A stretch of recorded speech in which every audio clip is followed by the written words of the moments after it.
ağacın dibini görüyor musun? Hakikaten ya, bu ne kadar keklik ya. Bak yürüyor resmen.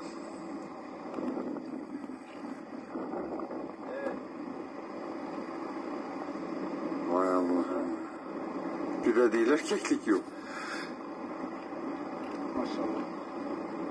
Hayır sadece şimdi ben o konuda diyorum, ben yeni bir ev aldım. O da özellikle anneme yani o da ayırmışım. Hatta bu konuyla alakalı sağ olun. Sağ olun, Allah razı olsun. Bu konuyla alakalı hayatımda anneme hiç bağırmadım.